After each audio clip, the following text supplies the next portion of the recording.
Okay, now we're back and we're talking football, African Cup of Nations, and it's 2013. Eagles are finding themselves one way or the other. No matter what you say, we are in the quarterfinals. And, one way or the other. One way or the other, we are there. We worked hard in the last match. Yes, we did. One is tempted to say that if you look at the size of Nigeria and what we ought to be achieving in terms of the quality of players that we ought to be presenting at these games, then we should be able to say we're topping the table, and definitely we beat Burkina Faso, we beat Ethiopia convincingly. And Zambia, we should beat convincingly. If you're using population as a yardstick, then we should top every single sport. And we ought to. We ought. There is absolutely no reason why we're not, beyond the fact that we've not invested properly. But I will let the experts do the talking. So, George Oluo, sports journalist, also on Channels Television from time to time, or regularly. Good morning and great to have you on Sunrise this morning. It's my pleasure, sir. And on the other side, we've got Edward Ide, who's a sports broadcast journalist. Great to have you here. My pleasure to be here. Okay, George, let's start with you. If you look at what task the Super Eagles of Nigeria's got in front of them come tomorrow evening, how do you think we will fare? Mr. Kayode, truth be told, you're talking about task. I think it's a Herculean task. Herculean? Yeah, it is. It is a Herculean task. If you look at our qualification from the group stage, Group C, where we campaigned at the Nesprut, in Bobola Stadium in Nesprut, our performance was not too convincing. Epileptic, so to speak. We struggled against Burkina Faso in our first game. We struggled against Zambia in our second game.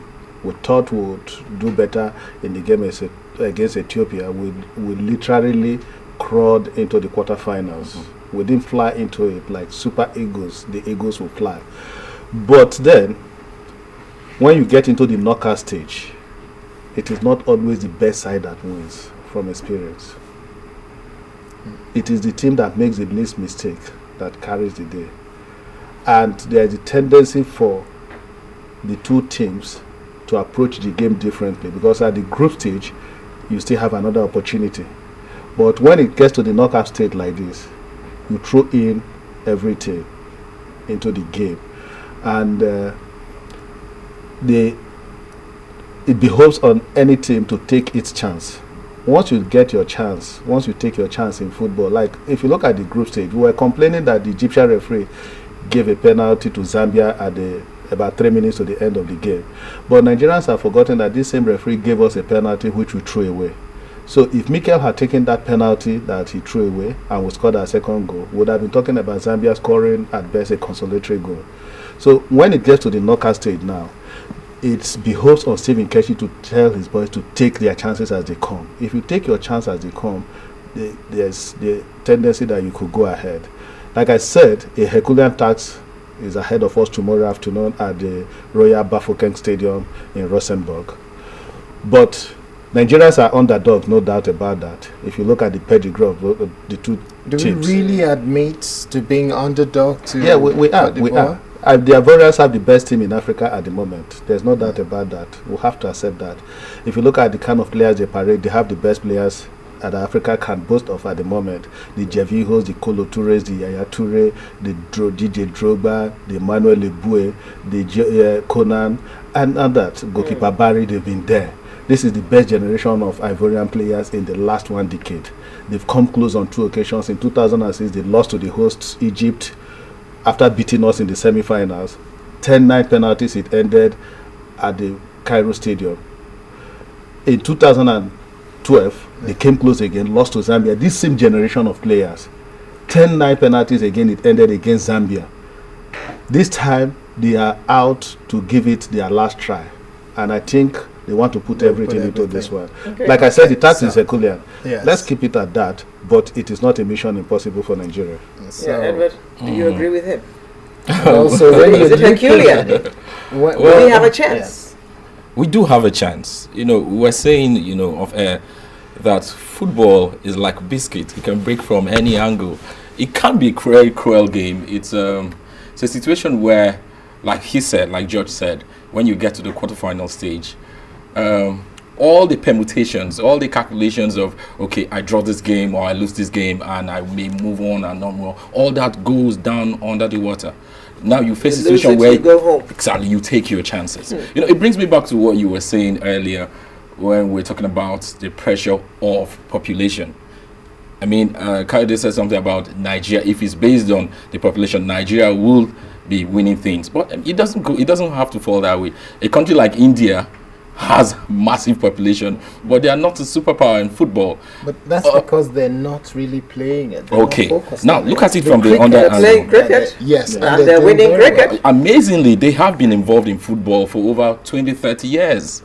It's not the Yes, main it may not be sport a in the priority Yes. game for Sport, them, yeah. but football is global.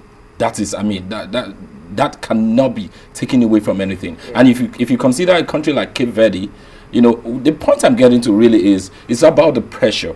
It's about the pressure. You see a situation where Super Eagles are under pressure because of the huge expectation from Nigerians. Cape Verde, a country of less than 1 million population, they've gotten to the quarterfinals in their first ever participation in the tournament. Not much was expected from them. If you hear how they were picked up, even their coach, the traffic warden, football being a part-time job for him, the footballers, part-time professional footballers, they got together, opportunity, and here they are in the quarterfinals. So they've gotten beyond expectation, little pressure. They're up against Ghana sometime today, and so if they do not go beyond Ghana, for them, they've actually achieved their aim. But for a country like Nigeria, we've been in Afcon.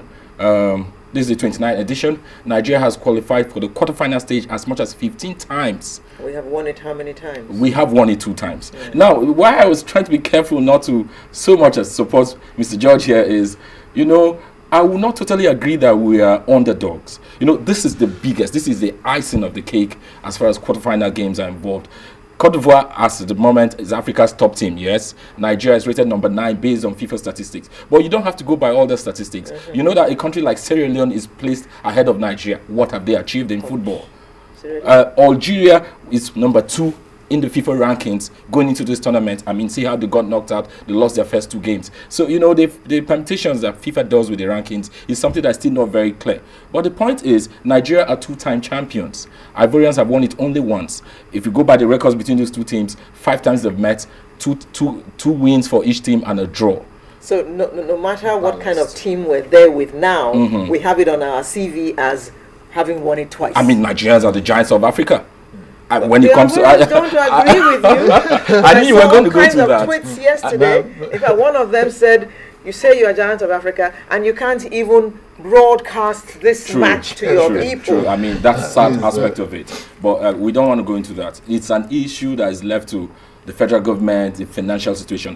I, as a sports journalist, I'm aware that there were certain intricacies that were involved in that. Yeah. One, the amount that was offered for Nigeria to But pay the Ivorians are wasn't not right. aware of that, and they're now using everything to hit at us and try to demoralize our team. Well, they do, to some certain extent, they have the right. Why? Just like George said, we are expected to have done much better than this. To start with, the 2 games we played against Zambia and against Burkina Faso, they were games we were almost winning. You can imagine the last second of the game was when Nigeria drew that game against Burkina Faso. In fact, there were even games we should have taken. And Exactly. even the game against Ethiopia, Mr. Kayode, with 7 minutes of added on time, we were leading with 2 goals. And we had the opportunity of scoring more goals because the Ethiopians were down with 1 man with a player in between the posts. Technically, somebody should have told our boys to go all out and attack. I had expected Stephen Keshi at that point in time to bring in one other attacker rather than bring in our captain, Yobo, who is a defender. If we had scored 2 more goals in 7 minutes, which is possible in football, we would have been talking about topping the group and avoiding this clash with Cote d'Ivoire. Because you get better with every game that you play. I would have preferred a situation where we play Cote d'Ivoire maybe in the finals, not in this at this stage.